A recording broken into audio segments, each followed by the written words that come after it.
Ethics. Sa nakaraang video ay tinalakay ko ang virtue ethics ayon sa version ni Aristotle. May pagkakaiba kaya ito sa version ni Aquinas? Meron. Kung pagbabasehan natin ang mental framing nila ay malaki ang kaibahan. Si Aristotle ay nag-exist noong panahon na hindi pa isinisilang ang Kristyanismo at ang mga tao ay mayaman sa mythology. Kaya wala sa kanyang framing ang mga bagay na may kinalaman sa Kristyanismo. Samantalang si Aquinas ay panahon na ng Kristyanismo nang mag-exist sa mundong ito. Kaya ang kaniyang framing ay nakafocus sa scriptures or Word of God. So, alamin natin ngayon ang virtue ethics sa version ni Aquinas. Pero sino nga ba si Saint Thomas Aquinas? Baka ma-confuse kayo dahil meron siya ng prefix na saint. Hindi po siya kabilang sa mga disciples ni Jesus Christ like Saint Peter or ng mga apostles like Apostle Paul.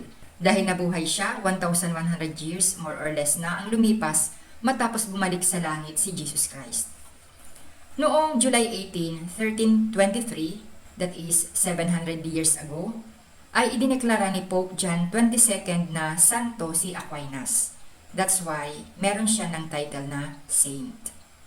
Siya ay isang paring Katoliko na Italiano. Kabilang siya sa Religious Order of Preachers or Dominicans. Isa siyang theologian.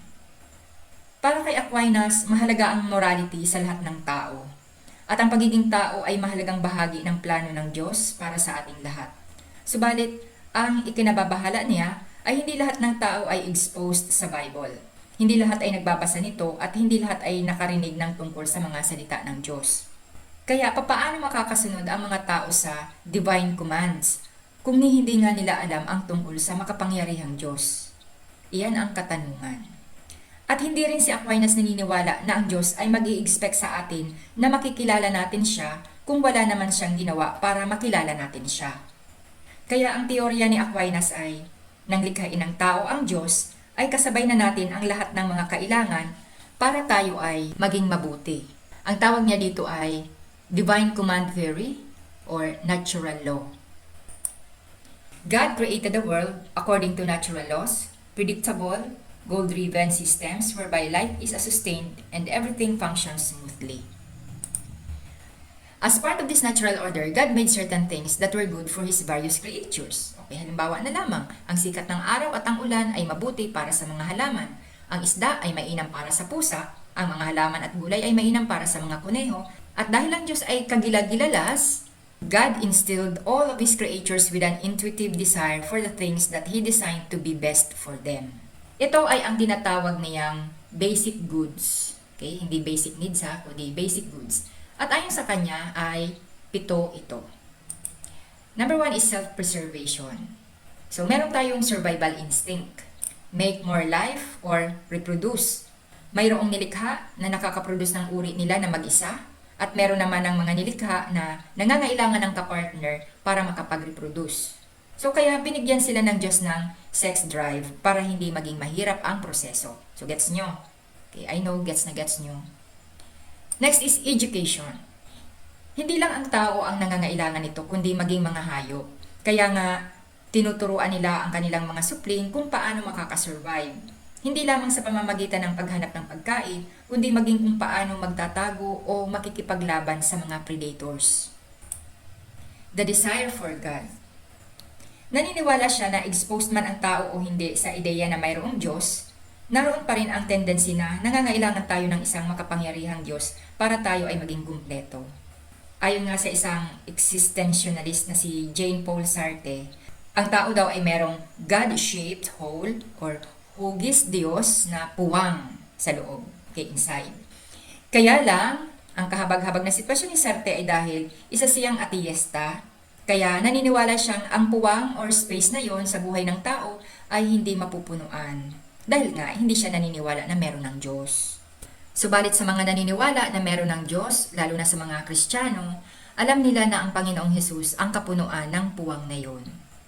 Sabi nga ng isang kanta, kung si Kristo ay wala pa sa iyong buhay, para kang isang tupang ligaw. Kaya, kumusta ang inyong buhay? Do you still feel incomplete? If you still have that feeling, Mag-isip-isip kayo, baka nasa pintuan na ng inyong puso ang dakilang tagapagligtas at hindi ninyo pinapapasok. Kaya ang buhay mo ay tila may kulang pa rin. And then, conscience and shame. Ito ay may kinalaman sa socialization. Kailangan natin ng kasama or grupo. Kaya nga tayo ay kabilang sa isang pamayanan. So, no man is an island, wika nga. Kaya binigyan tayo ng Diyos ng konsyensya. Tayo ay nagigilty kapag may nagawa tayong mali sa ating kapwa. Kaya as much as possible, ginagawa natin ang tama para hindi tayo mapahiya. And then, we are built to shun ignorance. So, we are natural knowers. We are inquisitive. Sa version nga ni Aristotle, sabi niya, di ba, rational. At nais natin na maging tama. So, these are the basic goods, sabi ni Aquinas. And from them, we can derive the natural laws. We don't need a Bible or religion class or church in order to understand the natural law, Aquinas said. Instead, our instinct shows us the basic goods, and reason allows us to derive the natural law from them. Ibig sabihin, ang mga mabubuting gawa ay galing iyon sa natural law. So sabi nga ni Aquinas, an act is good or bad depending on whether it cultivates to or deter us from our proper human end. At kagaya ni Aristotle, naniniwala din siya sa telos. Pero para sa kanya ang telos ay final goal. Medyo may pagkakatulad din kay Aristotle. Si Aristotle, sabi niya, ang telos ay end of the goal. Pero itong telos na to, para kay Aquinas, ito na mismo yung happiness or eudaimonia. Samantalang kay Aristotle, yung telos ay kailangang maabot mo muna yun, saka ka magkakaroon ng eudaimonia or happiness. And talking about happiness, ayon kay Aquinas, ito yung completion or ito din yung perfection at ito din yung well-being. So pag pinag-uusapan ng happiness, para kay Aquinas, it can be achieved through intellectual and moral virtues. So itong intellectual and moral virtues enables us to understand the nature of happiness and motivate us to seek it in a reliable and consistent way. But, sabi niya, we can never achieve complete happiness in this life. So bakit? Because we need supernatural union with God. Because happiness consists in beatitude or supernatural union with God. So we need virtue, but most of all, we need God to transform our nature para tayo ay maging virtue.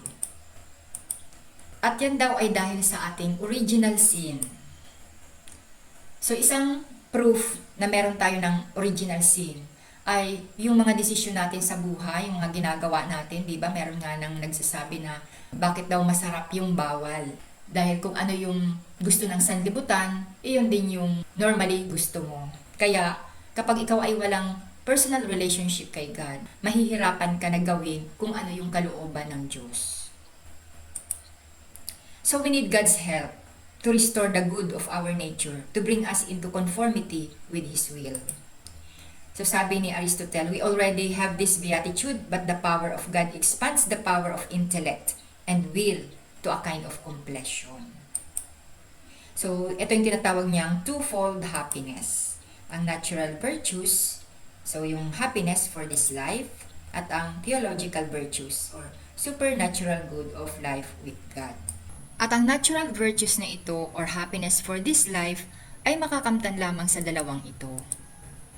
Pero meron ang tanong, if by nature ang tao ay kargado na ng mga bagay na kailangan para maging mabuti, bakit meron pa rin ang mga gumagawa ng masama? So ang sagot ni Aquinas dyan ay dahil sa ignorance and emotion. Sabi niya, sometimes we seek what we think is good but we're wrong because we're just ignorant. Totoo din naman yan. Katulad na lang ng paninigarilyo.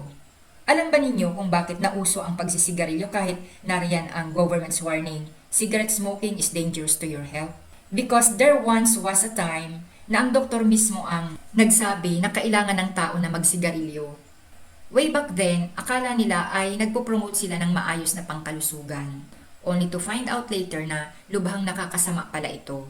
At sinisira mo ang iyong katawan na nilikha ng Diyos. Yung mga biblical na grupo, sabi nila, wala naman daw nang sinabi sa Bible na huwag kang magsisigarilyo. Oo nga, pero meron nang sinasabi sa Bible na, hindi ba ninyo alam na ang inyong katawan ay templo ng banal na espiritu na nasa inyo at ipinagkaloob ng Diyos sa inyo? Hindi na ninyo pag-aari ang inyong katawan sapagkat binili niya kayo sa isang halaga, kaya't gamitin ninyo ang inyong katawan upang maparangalan ang Diyos.